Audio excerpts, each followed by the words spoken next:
나오신 우리 성도 여러분 환영합니다. 이 자리에 함께하게 한 모든 것도 주님의 은혜인 줄 믿습니다.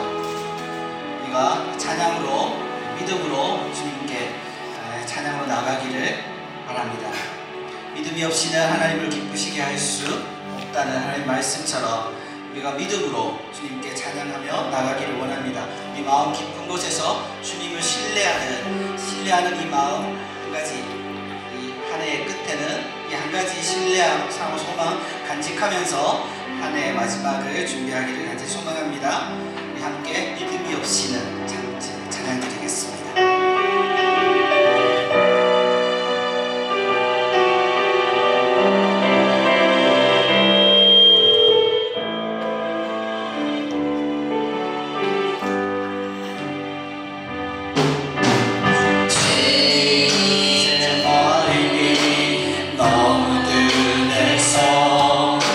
주님을 볼 수 없습니다.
인도하여 주심을 믿습니다. 이 자리에 임재하시는 우리 주님, 우리 힘차게 주님의 임재하심으로 함께 들어가 봅시다. 아멘. 우리 찬양 드리겠습니다. 주님의 임재 앞에서. 주님의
평안, 이 소망 누리면서 살아가길 바랍니다. 마지막으로 주님 다시 오실 때까지 이렇게 찬양드릴게요.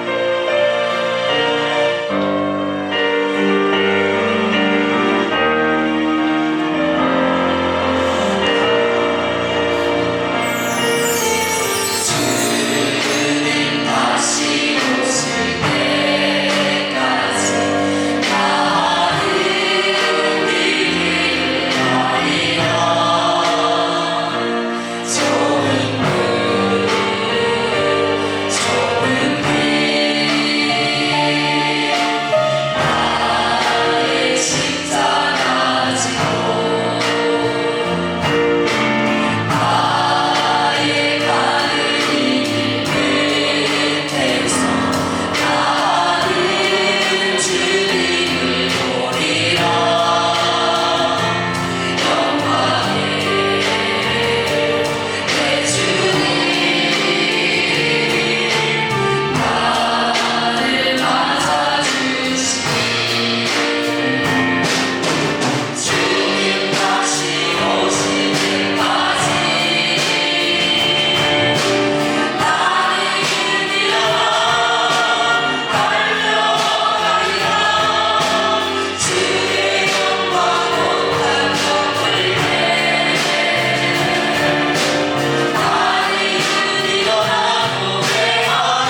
은혜와 자비가 풍성하신 하나님 감사합니다.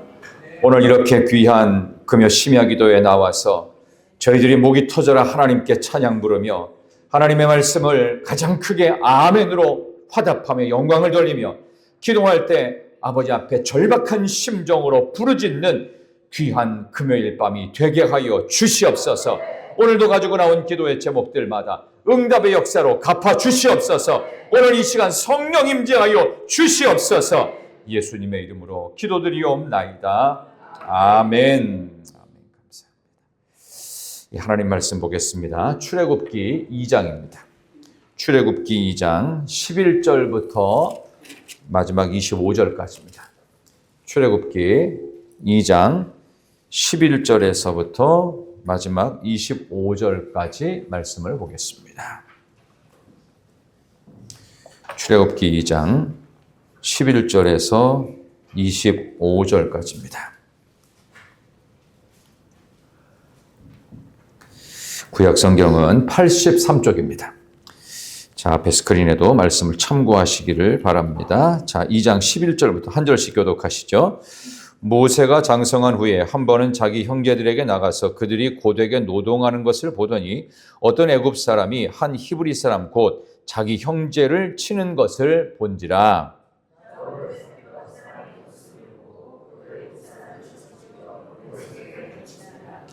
이튿날 다시 나가니 두 히브리 사람이 서로 싸우는지라. 그 잘못한 사람에게 이르되 내가 어찌하여 동포를 치느냐 하매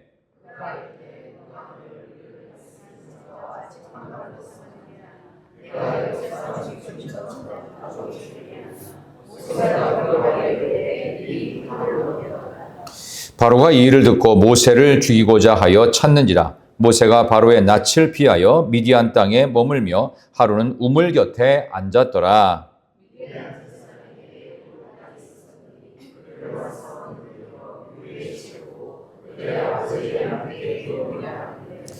목자들이 와서 그들을 쫓는지라. 모세가 일어나 그들을 도와 그 양떼에게 먹이니라.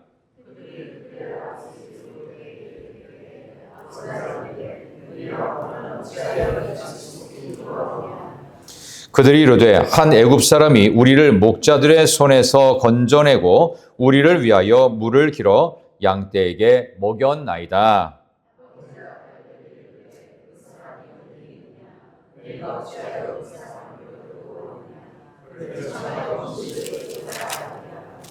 모세가 그와 동거하기를 기뻐하매 그가 그의 딸 십보라를 모세에게 주었더니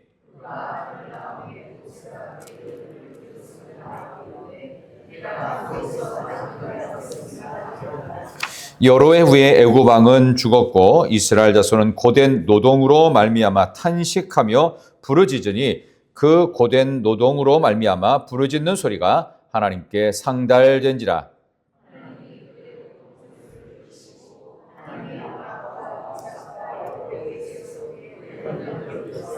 함께 읽습니다. 하나님이 이스라엘 자손을 돌보셨고 하나님이 그들을 기억하셨더라. 아멘. 잘 읽으셨어요.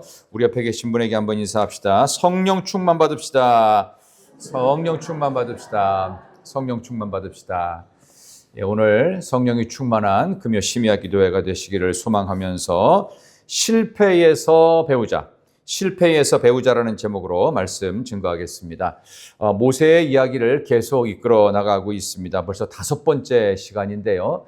이 모세 이야기를 총 16번 정도로 지금 나누어서 출애굽기와 민수기, 신명기를 군데군데 모세의 흔적들을 좀 찾아가는 시간으로 금요일마다 꾸미고 있습니다. 모세를 하면 여러분께 설명을 굳이 드리지 않아도 많은 영화 10개 아니면 뭐 이집트 왕자 뭐 등등등 특별히 크리스마스 전후만 되면은 옛날에는 이 성화 이런 걸 좀 틀어줬는데 요즘은 이렇게 주요 방송사에서는 그런 거 안 틀어주더라고요, 잘. 그래서 뭐 다른 데서 볼 수도 있는데요. 어쨌든 그 모세는 우리 예수 믿는 사람들에게 있어서는 화제의 주인공이기도 하고 다윗만큼 유명한 사람이기도 하면서 어찌 보면 예수님의 버금가는 사람이라고 할 만큼 모세는 굉장히 유명한 인물이기도 합니다. 지금도 이스라엘 사람들에게는 모세는 그들 가운데 위대한 스승이며 선지자로 취급될 정도로 모세는 유명한 사람이기도 합니다. 그러나 모세가 실질적으로는 굉장히 실패가 많았던 사람입니다. 그래서 제가 오늘은 모세의 실패했던 흔적들을 통해서 그가 삶의 자리를 새롭게 하는 것, 하나님께서는 우리의 실패와 실수와 우리의 허물들을 통해서 우리를 모세의 수준으로 굉장히 많이 높이실 수 있다는 사실을 오늘 말씀을 통해 발견할 수가 있습니다. 모세의 이야기 중에 특별히 실패하고 실수한 흔적들이 출애굽기에 생각보다 많이 나와요. 그래서 결국 그 실패 중에 하나로 또 하나님께서 가나안에 못 들어가게 하시는 그런 명분도 삼으실 만큼 모세의 실수와 실패는 유명한 이야기들이 많습니다. 가장 큰 첫 번째 실패는 그가 40세가 되었을 때 그 국가에서 국책 대토목 공사인 피라미드와 스핑크스 공사 현장 속에서 이루어집니다. 두 번의 싸움을 목격합니다. 한 번은 애굽 사람이 히브리 사람 동족들을 모진 학대를 했을 때 여러분이 아는 것처럼 그 모세가 죽이지요. 애굽 병사를. 그리고 모래에다가 묻어버립니다. 그리고 며칠 후에는 또 나가봤더니 동족들끼리 뭐가 기분이 나빴는지, 원래 고된 노동과 힘겨우면요, 아무리 친한 식구들끼리도요, 힘들면 짜증 부리고 싸웁니다. 그렇죠? 여러분의 집은 안 싸우나 봐요. 무지 싸우거든요. 원래 형제끼리도 막 죽어라 싸웁니다.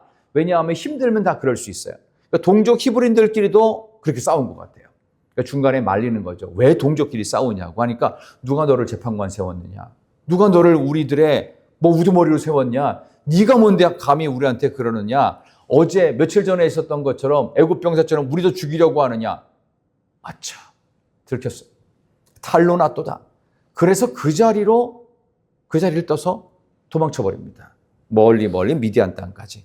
이런 첫 번째 실패로부터 시작해서 하나님은 40년까지의 왕궁의 생활을 청산하고 또 다른 40년 미디안 광야에서의 그의 아주 외로운 삶을 하나님께서 집중 조명하시는데, 오늘 그 실패 이야기를 여러분께 해드리도록 하겠습니다. 먼저 이렇게 전제로 깔 게 있어요. 예수를 믿으면 만사형통만 할까요? 여러분, 예수 믿고 나서 모든 일이 만사형통하리라, 찬송가처럼 그랬으면 좋겠는데 그렇게 되기를 바라는 거지, 실제로는 힘들었던 시간이 형통했던 시간보다 의외로 많습니다. 그럼 왜 그럴까요? 우리 인생이 뭔가 잘못되거나 아니면 신앙생활을 잘못해서 그랬을까요? 아니면 하나님은 좀 변덕스러우셔서 우리가 어떻게 하나 지켜보자 하면서 조금이라도 문제가 생기면 그거 트집 잡아가지고 우리에게 힘든 시간들을 마구마구 공급하시는 걸까요? 그런 게 아닙니다. 원래 인생은 예수 믿으면 만사형통이라고 하는 잘못된 이데올로기에 빠지지 말라는 뜻입니다. 예수를 믿어도 힘들지만 예수를 안 믿어도 힘듭니다. 우리 인생에는 좋은 때도 있지만 실패와 고통도 역시 많습니다. 그거를 인정하라는 거예요. 옛날에는 교회를 다니기 위해서 무조건 사람들을 끌어모으려고, 교회로 데려오려고 예수 믿고 복 받자, 예수 믿고 병 낫자, 예수 믿고 부자 되자, 이렇게까지 얘기를 할 정도였어요. 물론 그런 기적들을 경험한 가난한 시절도 있었습니다. 조금만 더 벌면 부자니까. 그렇지만 시간이 가면 갈수록 예수 믿는 것이 만사형통이 아니라 생각보다 갈등도 많고 실패도 많고 문제도 많다는 것을 우리는 느끼기 시작합니다. 성도는 오히려 이 실패를 통해서, 어려움을 통해서 성장하게 돼 있습니다. 자, 실패가 있고요, 성공이 있어요. 여러분, 실패와 성공 중에 어느 쪽을 더 좋아하세요? 어느 쪽? 실패를 좋아하세요? 저도 하기 싫어요. 성공만 했으면 좋겠어요. 근데 이게 묘한 것이요, 실패는 반드시 성공 쪽으로 갑니다. 왜냐하면 더 이상 망할 데가 없기 때문에 그래요. 좋아지는 것만 남기 때문에 그래요. 그러니까 실패가 저주가 아니라는 거예요. 근데 성공은 뭐예요? 올라간 거예요. 그걸로 끝. 마침표 찍은 거예요. 근데 실패는 마침표를 찍은 게 아니라, 그게 끝이 아니라 그걸 통해서 이제 올라갈 일만 남은 거예요. 그러니까 실패와 실수와 좌절과 낙심과 고난이 나쁜 게 아니에요. 우리를 성장시키고 잘 되게 할 가능성이 점점점 기회가 많아지는 거예요. 그게 실패란 말입니다. 근데 실패를 하면 일단 마음이 무너져 버려요. 아, 나는 안 되나 보다. 이 생각을 누가 심었을까요? 환경이 심었을까요? 우리 자신이 심었을까요? 아니요. 사탄이 심습니다. 열등한 존재라고 에덴 동산부터 뱀이 깔아버리잖아요. 어떻게 깔죠? 동산 중앙에 있는 나무는 먹지 말라 하시더냐라고 질문을 아주 전곡을 찔러서 합니다. 그러니까 갑자기 하와가 하나님 뭐라 그랬지? 죽을까 하노라. 죽을지도 모른다. 죽지 않을 수도 있는데 죽을지도 모른다. 가능성인가? 헷갈리기 시작하는 거예요.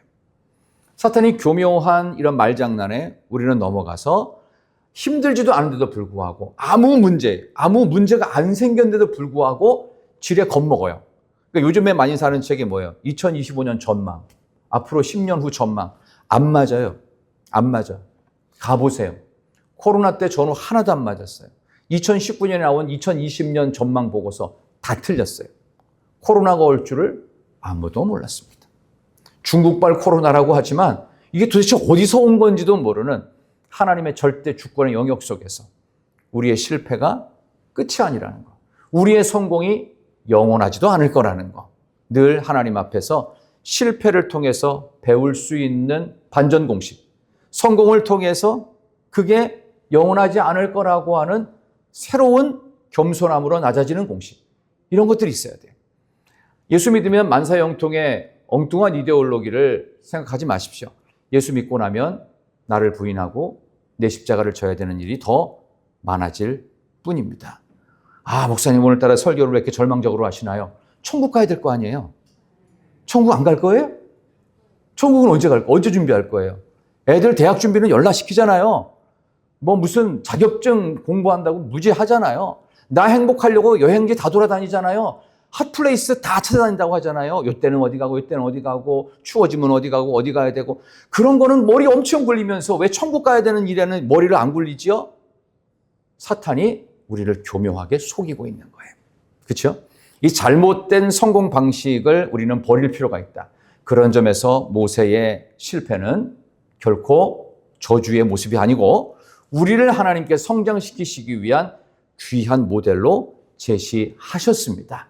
자, 그런 점에서 오늘 두 가지를 여러분께 말씀을 드리겠습니다. 자, 실패가 무엇을 만들어낼 수 있는지 한번 따라하겠습니다. 실패는 순종과 온유를 만든다. 실패는 순종과 온유를 만든다. 그렇습니다. 오늘 본문 말씀을 좀 넘어가서 모세에 대하여 성경이 평가하는 한 가지 말씀 볼까요? 민수기 12장 보겠습니다. 민수기 12장 모세에 대한 우리 성경의 평가입니다. 민수기 12장 3절 보겠습니다.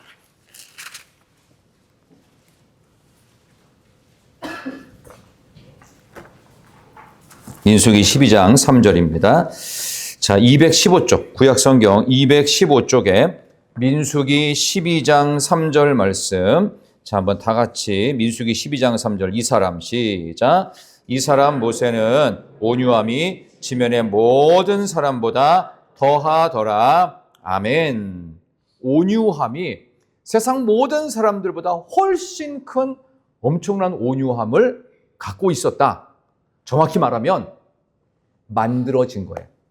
온유해진 거예요. 그럼 어떻게 온유해졌을까요?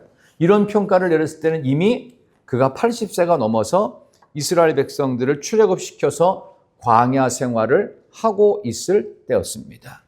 최소 83세, 4세쯤, 어쨌든 80은 이미 넘었어요.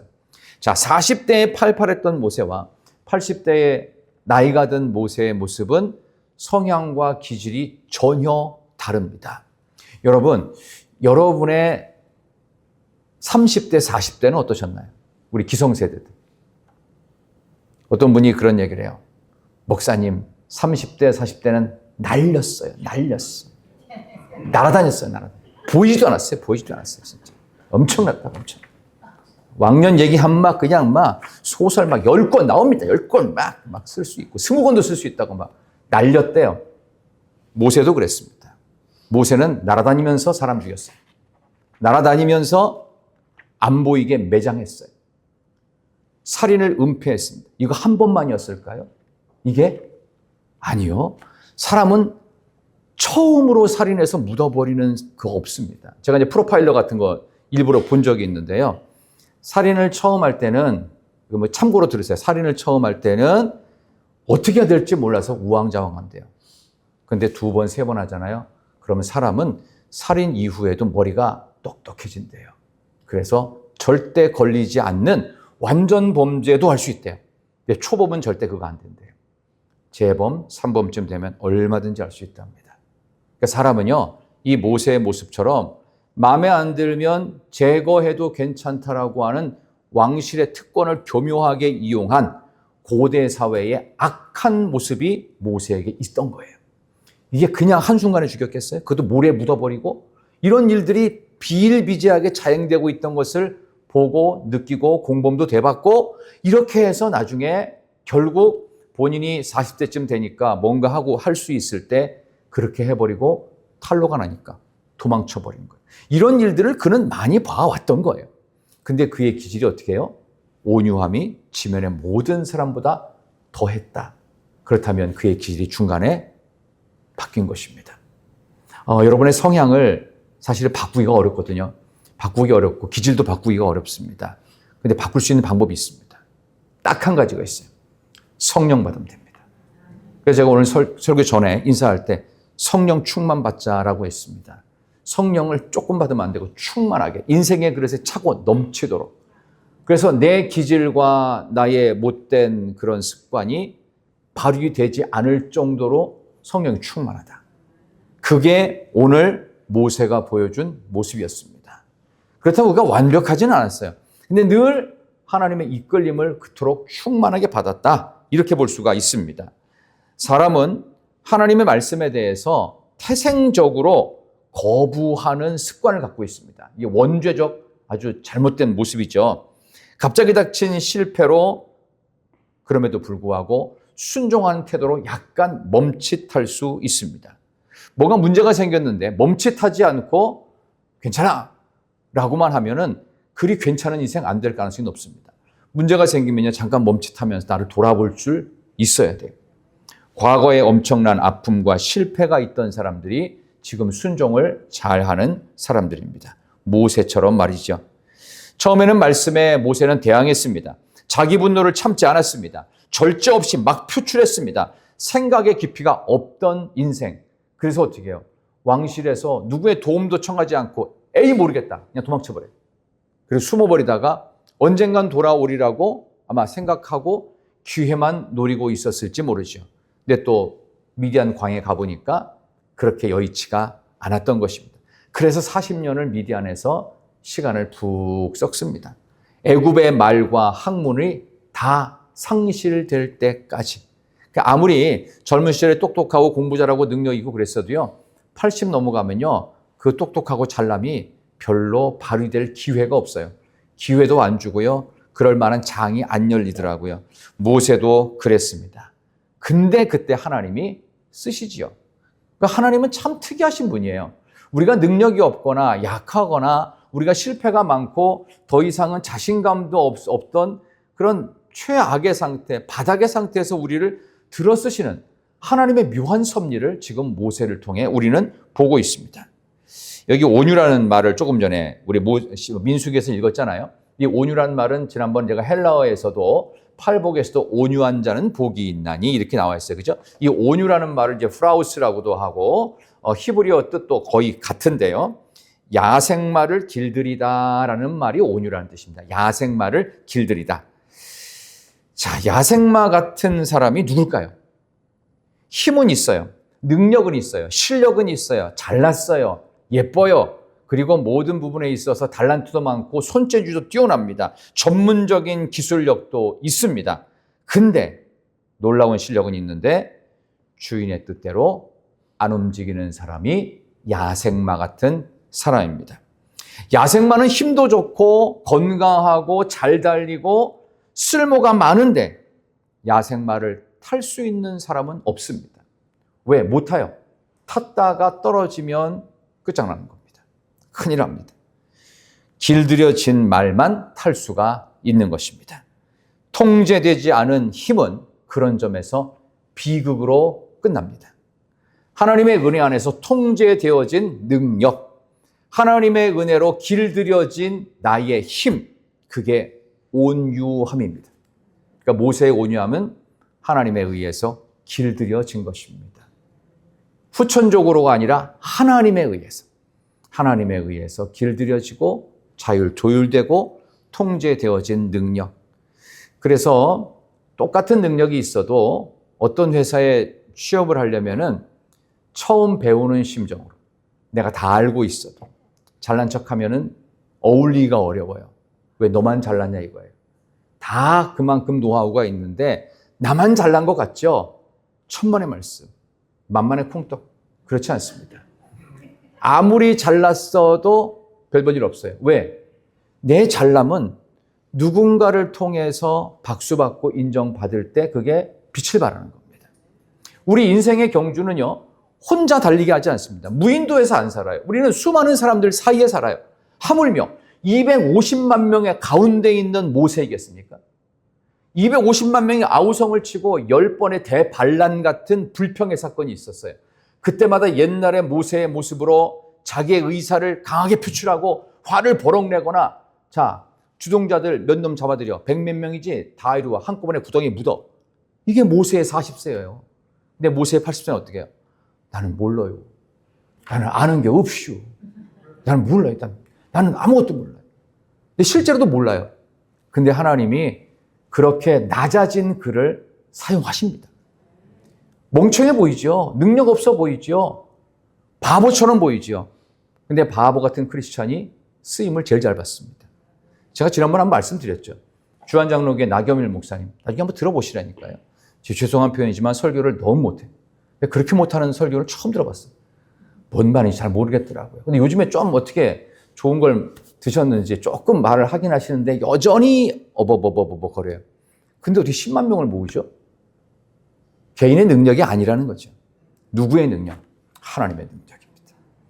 하나님의 능력이 발휘되도록 내 힘과 실력과 모든 백그라운드가 은혜로 조절돼야 돼요.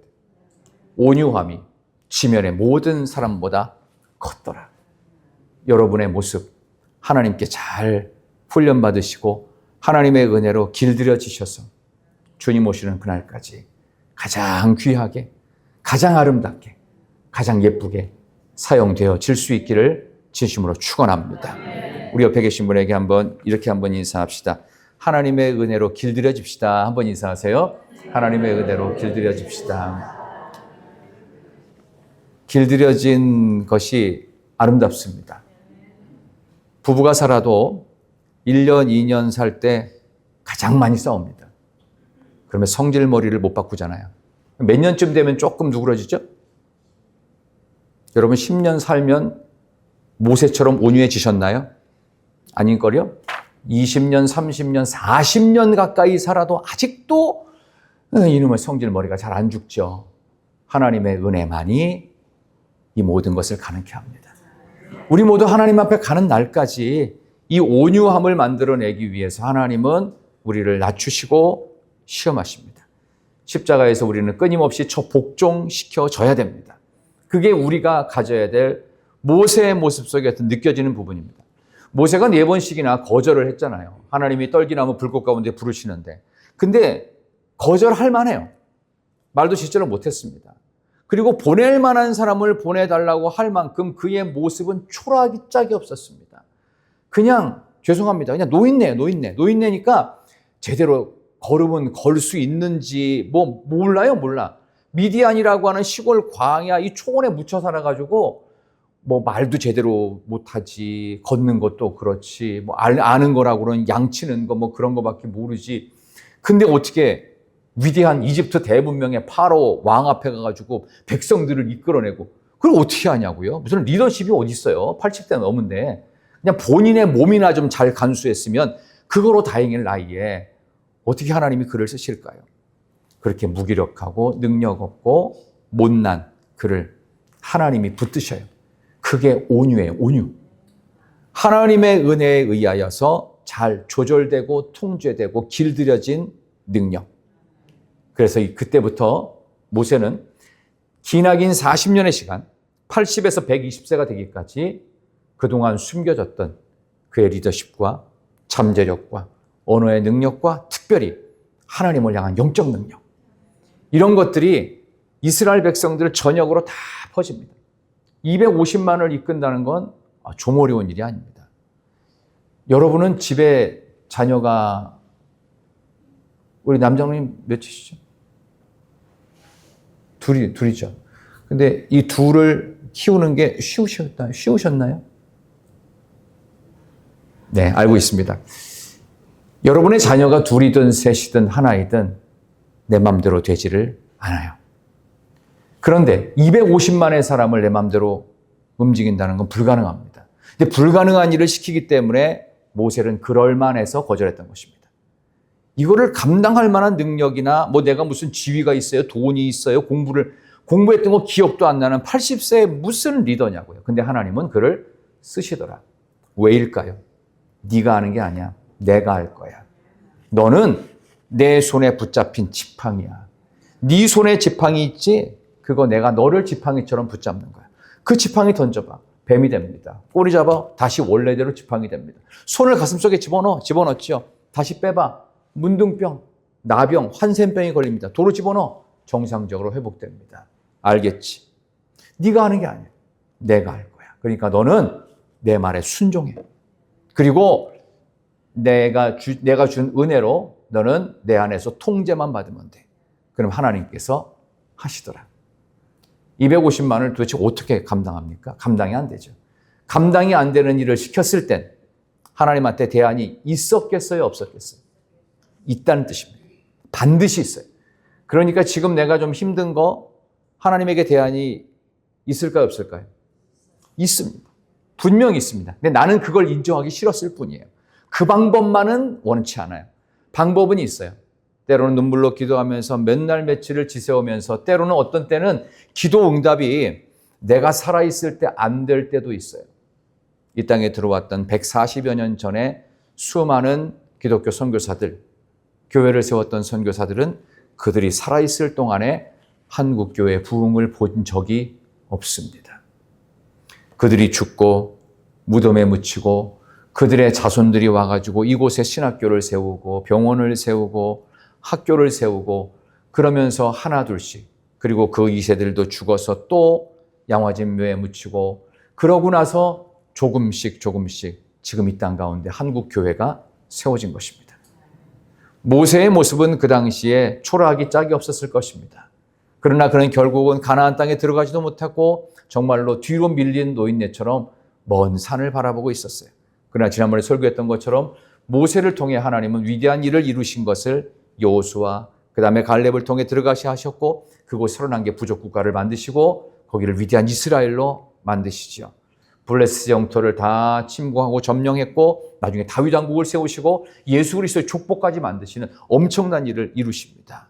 그게 바로 하나님의 은혜 안에서 통제된 힘 온유라는 것입니다. 저와 여러분 온유함을 여러분의 실패와 낭망을 통해서 반드시 배워가시기를 진심으로 축원합니다. 진흙과 얼음이 있어요. 똑같이 햇볕이 내리쬐면 진흙은 나중에 어떻게 되죠? 햇빛이 내리쬐면 진흙은 딱딱해집니다. 진흙처럼 견고해지지 마시고요. 얼음은 어떻게 돼요? 처음에 딱딱한데 햇빛 비치면 녹아요. 흐물흐물. 얼음처럼 하나님의 은혜의 햇빛이 비출 때 내 마음이 진흙처럼 딱딱해지지 말고 하나님의 주신 햇빛으로 인하여 은혜의 햇빛으로 인하여 얼음처럼 잘 녹아들어서 겸손함으로 온유함으로 여러분들이 새로워질 수 있기를 축원합니다. 하나 더 말씀을 드린다면은 실패를 통해서 반드시 배우셔야 합니다. 많은 것들을 배울 수가 있습니다. 시편 119편 말씀만 한번 보겠습니다. 시편 119편 71절 보세요. 시편 119편 71절. 119편 71절입니다. 시편 119편 71절 말씀. 구약 성경은 892쪽에 있습니다. 구약 성경 892쪽 시편 119편 71절입니다. 시편 119편 71절 고난당한 것이 시작. 고난당한 것이 내게 유익이라 이로 말미암아 내가 주의 율례들을 배우게 되었나이다. 아멘. 고난으로 우리가 배웠다고 그랬습니다. 하나님의 말씀을 배웠대요. 그래서 복이랍니다. 하나님의 말씀은 생명이기 때문에 그 말씀을 알게 됐다는 것은 우리에게 유일한 탈출구가 될 수 있습니다. 우리에게 영원한 양식이 될 수 있어요. 뭘 통해서? 고난을 통해서. 고난을 겪지 않으면 사람은 절대로 배울 수가 없습니다. 피트니스장에 가가지고요, 힘들게 운동을 해봐야만 근육이 펌핑되고 단단해질 수 있습니다. 작은 아픔들을 계속 통과해야만 우리는 배울 수 있어요. 고난이 오히려 하나님의 말씀이 더 크게 들리는 기회가 된다는 것. 그런 점에서 배우는데 가장 큰 장애물은 교만입니다. 다 알고 있다. 그렇지 않습니다. 배우려는 마음을 만들기 시작하는 것이 고난이라는 것. 그래서 지금 좀 어렵다. 그러면 하나님의 말씀을 더 알라는 사인이구나. 이렇게 생각하시면 딱 맞아요. 여러분 지금 조금 어려우십니까? 힘드십니까? 그러면 하나님의 말씀으로 돌아가셔서 말씀을 더욱더 아셔야 되고 익히셔야 합니다. 고난이 교만을 깨뜨리고 말씀을 우리 안에 유입시키기 때문에 그래요. 그래서 인간적인 수단으로는요, 하나님의 뜻을 전혀 이룰 수가 없어요. 모세가 이스라엘 백성들을 구원하기 위해서 의분했던 40세 때는요, 하나님의 방법이 아니기 때문에 그는 그 자리에서 구원자로 설 수가 없었던 거예요. 그저 사람을 죽이고 은폐하려고 하는 그런 살인범의 모습 이상은 될 수 없었지요. 그렇지만 하나님이 쓰시고자 하는 그때가 됐을 때 하나님이 그를 마음껏 쓰시는데 마치 모세는 그때 바보 같죠. 그래서 저와 여러분들 실패를 통해서 겸손한 배움의 시간을 갖기 위해서 모세처럼 여러분과 제가 광야 학교에 입학을 해야 됩니다. 홀로 있고 아무도 내 주변에서 의지할 게 없고 대단히 외롭고 힘든 시간들, 그러나 홀로 있을 때 할 게 없으니까 그때 드디어 하나님의 말씀을 보게 되고 하나님께 입술을 열어 기도하고 홀로 있을 때 찬송 부르게 되고 하나님을 찾게 되는 일들, 그게 자연스럽게 우리 안에 있을 때 여러분과 저는 배우겠다는 마음, 하나님을 배우고 예수님의 모습을 배우겠다는 모습으로 바뀌어질 수가 있습니다. 광야에선 모세는 하나님 앞에 온유한 자가 되었습니다. 겸손한 자가 되었고 배우는 자로 서게 되었습니다. 여러분 모두 모세의 그 모습을 잘 기억하십시다. 실패를 통해서 이렇게 될 수 있습니다. 절망과 낙심을 통해서 이렇게 될 수 있습니다. 안 되는 상태에서 이렇게 될 수 있습니다. 이것이 하나님이 우리를 위대하게 쓰시고자 하는 첫 번째 시나리오입니다. 이 시나리오 여러분들 주인공이 되셔서 아무쪼록 하나님이 주시는 강력한 하나님의 귀한 일꾼으로서 우뚝 설 수 있기를 진심으로 축원합니다. 우리 함께 찬양하겠습니다. 나의 가장 낮은 마음, 우리 낮은 자의 하나님, 우리 힘차게 찬양하시면서 기도의 자리에 다시금 나아가도록 하겠습니다.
피카소가 유명해지지 않았을 때 굉장히 어려운 시절을 보냈다고 해요. 그래서 밥 먹을 돈이 없어가지고 배는 고픈데 너무 힘들어서 어느 음식점에 갔습니다.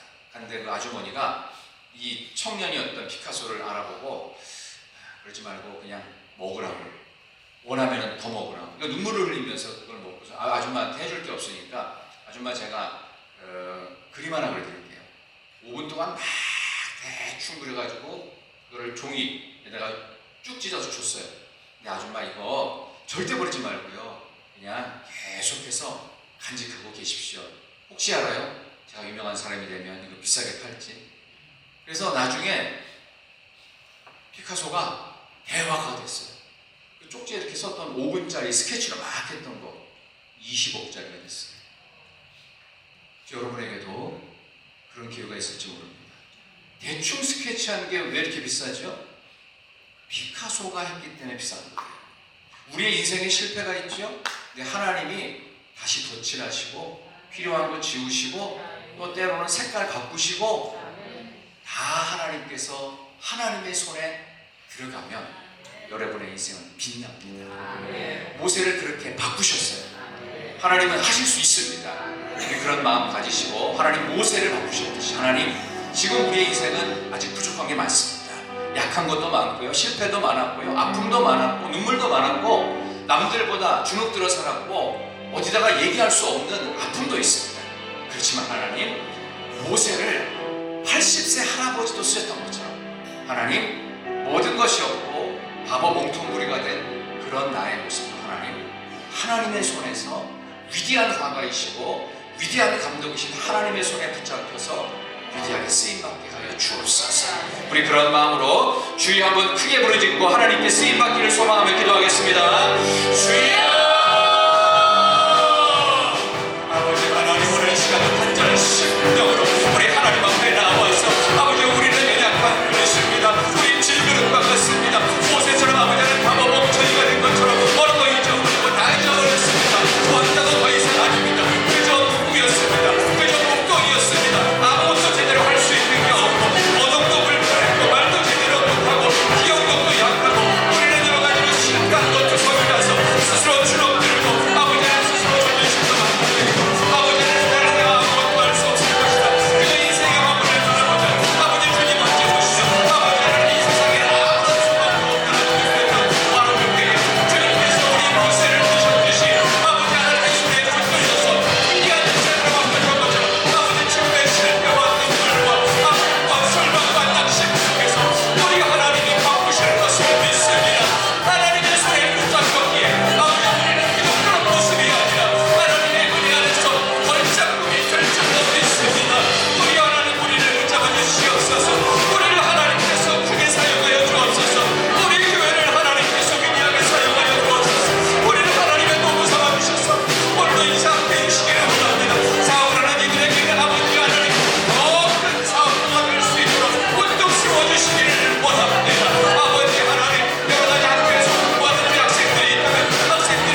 초창기 교육 우리 선교사들 들어왔을 때는 가장 가난하고 가장 어려운 나라, 가장 못 사는 나라였습니다.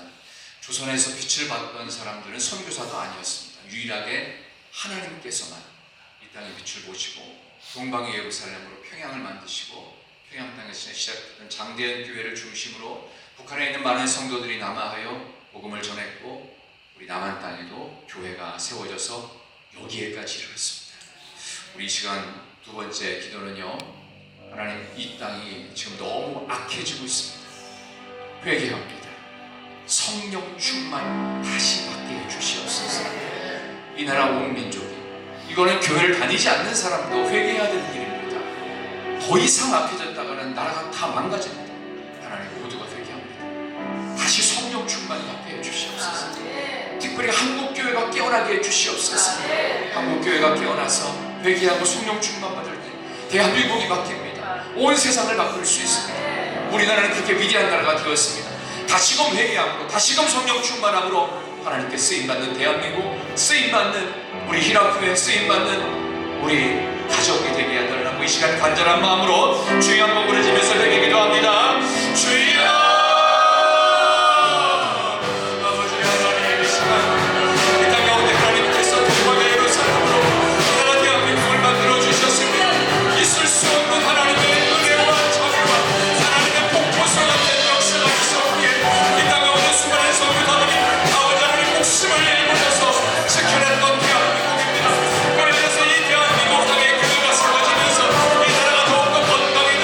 이 나라의 더러움이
신학교들마다 가보면 기도방이 있습니다.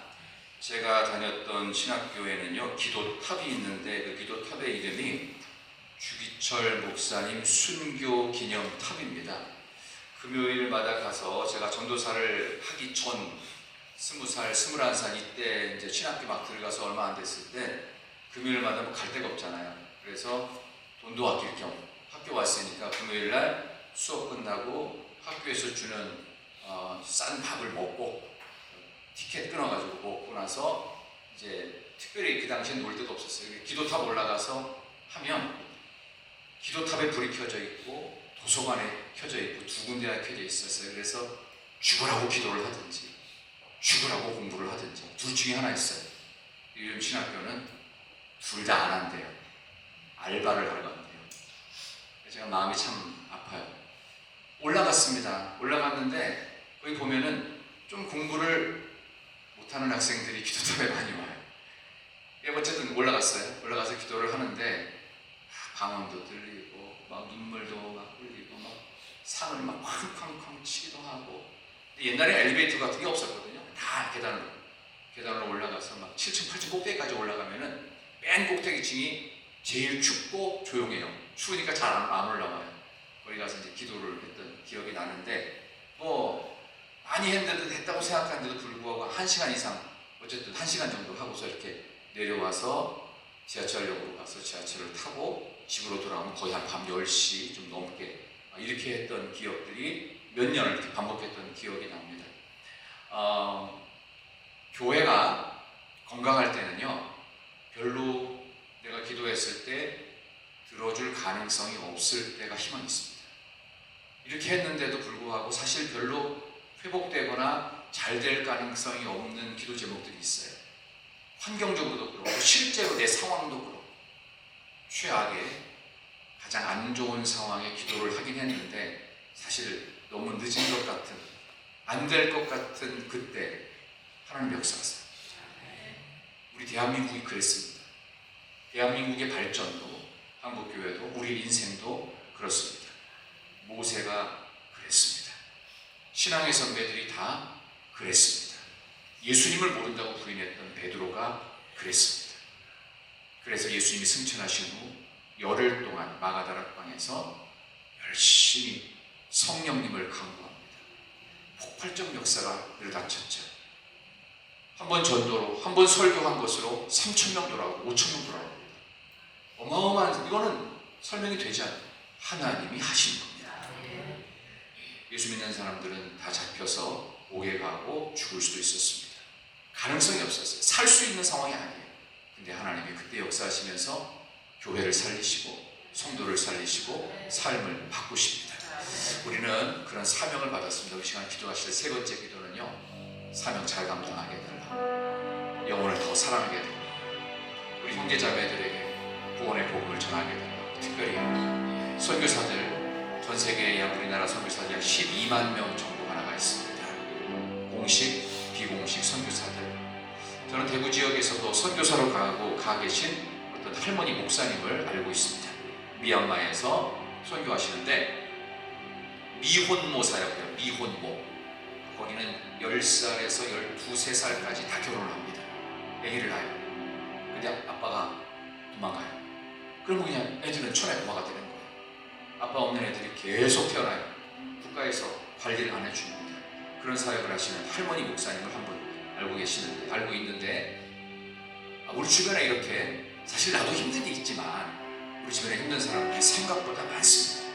전 세계로 치면 한국이 그래도 잘 사는 나라이기 때문에 힘든 이들이 너무 많아요. 우리가 해야 될 사명이 뭘까요? 우리보다 못한 이들, 아직도 복음을 듣지 못한 이들에게 기도부터 해야 돼요. 무슨 기도? 저들에게 복음이 들어가게 하여 주옵소서. 이 나라 조선에 복음이 들어올 때 140년 전에 한국 땅 조선을 위해서 기도했던 많은 유럽과 미국의 젊은이들이 선교사로 넘어온 거예요. 그들을 통해서 대한민국이 140년 만에 위대한 나라가 된 거예요. 우리도 이제 그 사명 감당해야 됩니다. 그런 점에서 우리에게 주신 주님 오시는 그날까지 복음 증거하는 사명을 위해서 영혼을 뜨겁게 사랑할 수 있도록 우리 형제 자매들에게 통해서 전해질 수 있도록, 그리고 선교지들을 위해서 기도할 때 하나님, 내가 먼저 복음을 전하는 입술이 되겠습니다. 우리 그러한 마음으로 주여 한번 뜨겁게 외치고 한번 기도하겠습니다. 주여! 아버지 하나님, 오늘 이렇게 귀한 시간에 하나님 앞에 나와서 아버지 우리에게 맡겨주신 이 귀한 사명, 엄청난 사명을 감당해야 됩니다. 하나님 앞에 나와서 뜨겁게 기도할 뿐만 아니라 하나님 내게 맡겨주신 이 귀한 젊음의 시간에는 아버지 하나님 죽어라 공부를 해야 됩니다. 아버지 열심으로 매달리며 뜨겁게 기도를 해야 되는 시간입니다. 아버지 하나님 이 귀한 기도의 사명, 아버지 하나님 전도의 사명, 복음 증거의 사명, 하나님 말씀을 알아가기 위해서 성경을 읽는 이 사명에 더욱더 뜨거워지게 도와주시옵소서. 이 생명 살리는 사역에 우리가 다시 한번 매진할 수 있도록 인도해 주시옵소서. 전 세계에서 유례가 없는 아버지 이 나라의 발전과 부흥은 온전히 하나님께서 이루신 것을 믿습니다. 이 귀한 사명을 잘 감당하기에 부족함이 없도록 우리 사랑하는 성도님들이 하나님 앞에 가는 그날까지 아버지 하나님 우리에게 주신 귀한 사명 잘 감당하게 하여 주시옵소서. 부모님은 부모님으로서의 사명을 감당하게 하소서. 자녀는 자녀로서의 모습을 감당하게 하소서. 기도의 사명을 감당하게 하여 주시옵소서. 복음 증거의 삶을 살아내게 하여 주시옵소서.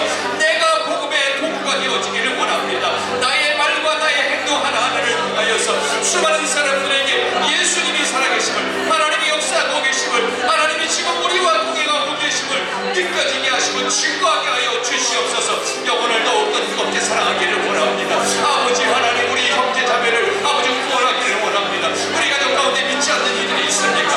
아버지 하나님, 그들에게 복음이 들어가게 하여 주시옵소서. 아버지 주변의 많은 이웃들 가운데, 너무나 친한 친구들 가운데에서 아직도 하나님이 없이 지옥을 향해 달려오고 있는 이 없습니까? 아버지 하나님, 그들을 생각하며 그들의 이름을 불러가며 기도하며 주여 주여 주여, 우리가 입술을 열어서 증거해야 돼. 우리가 입술을 열어서 하나님께 중보기에 기도해야 돼. 그 이름을 부르며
여러분의 가정을 위해서 또 나 자신을 위해서 이 시간 기도하시기를 바랍니다. 기도는 있잖아요. 좀 팁을 좀 알려드린다면요. 조금만 길게 하시면 돼요. 조금만 길게 하면 그 기도의 길로 들어가요. 들어가는 입구에서 멈추면 못 들어가요. 이게 영적 싸움입니다. 기도하는 게 운동 10시간 하는 것보다 훨씬 힘듭니다. 사탄이 계속 방해를 해요. 그래서 기도 오늘 이 시간 잘 오셨잖아요. 오셨으니까 기도하실 때 오늘 이 마지막 기도는 한 5분 정도 한번 해볼게요. 5분이 결코 짧지 않습니다. 기도에 들어가면은 15분도 하고 20분도 하고 30분도 하고 막 할 수가 있어요. 그래서 우리 기도의 길을 만들어야 돼요. 기도의 길 만들고 복음의 길을 만들고 말씀의 길이 뚫려지고 은혜의 길이 뚫려지고 성령 충만의 길이 쫙 열려지고 하나님께서 여러분을 그렇게 기도의 용사로 복음의 용사로 말씀의 용사로 찬양의 용사로 뜨겁게 사용하실 줄 믿습니다. 우리 그러한 마음으로 마지막 기도할 때는 우리 교회를 위해서 우리나라 민족을 위해서 특별히 가정을 위해서 나와 나 자신이 정말 중요하잖아요. 내가 하나님 앞에 똑바로 서서 기도하는 사람, 말씀을 전하는 사람, 찬양하는 사람, 그렇게 믿음의 사람으로 인생이 나부터 바뀌게 하여 주옵소서. 내가 예수에 완전히 미치게 하여 주옵소서. 그러면 세상의 모든 헛된 욕심들이 다 지워집니다. 우리 그런 마음으로 이 시간 5분 이상 한번 이 마지막 기도를 한번 길게 하실 텐데 주여 한번 뜨겁게 부르시고 같이 한번 기도하겠습니다. 주여!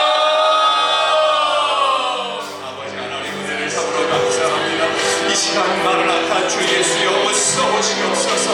우리 초대교회 성도들이 모진 고문과 박해 속에서 아버지 하나님 아멘 주 예수여 어서 오시옵소서. 뜨거운 기도의 제목들을 끊임없이 들으면서 그들은 생업의 도둑이 막혀 있었습니다. 아버지는 그들이 예배가 드릴 기대 그들은 붙잡혀 가서 고문을 당해야 됐습니다. 아버지 하나님 먹고 살 길이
주시옵소서.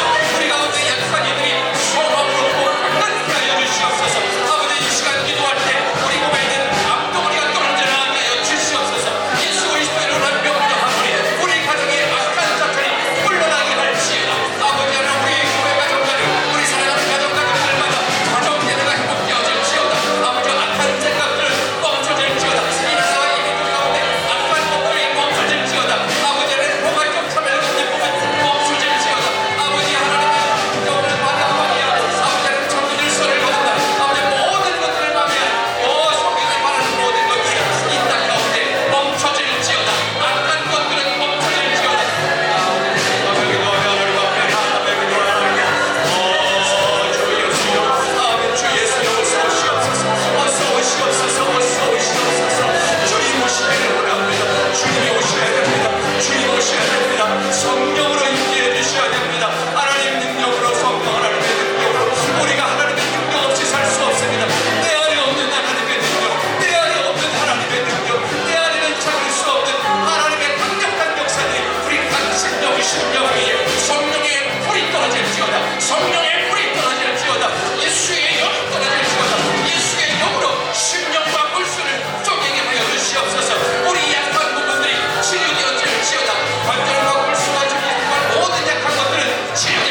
옆에 계신 분에게 한번 인사하도록 하겠습니다. 우리 주님이 당신의 삶을 승리로 이끄십니다. 우리 주님이 당신의 삶을 승리로 이끄십니다. 할렐루야. 우리 같이 축도하겠습니다.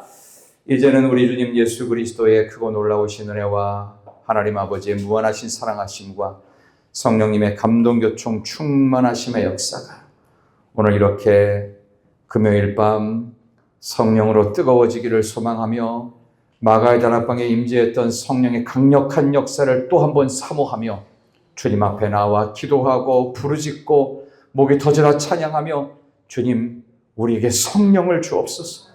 이 나라를 더 이상 망가지지 않도록 주여 불쌍히 여겨 주옵소서. 우리 선배들이 보여주었던 신앙의 아름다움을 회복시켜 달라고, 아버지의 그때의 그 뜨겁고도 순수했던 열정으로 돌아가게 해달라고, 교회를 회복시켜 달라고, 교회를 부흥시켜 달라고, 복음을 증거하게 해달라고, 기도의 길이 활짝 열리기를 다짐하고 세상 속으로 나아가는 사랑하는 희락의 온 성도님들 한 분 한 분 머리 위에, 특별히 병상 가운데 있는 약한 분들, 또 여러 가지 기도 제목이 응답되지 않아서 믿음이 떨어지고 또 마음에 상심한 모든 이들, 아버지 하나님 특별히 사랑하는 교회 학교 위에 태중에 있는 생명까지도 함께하여 주시기를 간절히 축원하옵나이다. 아멘.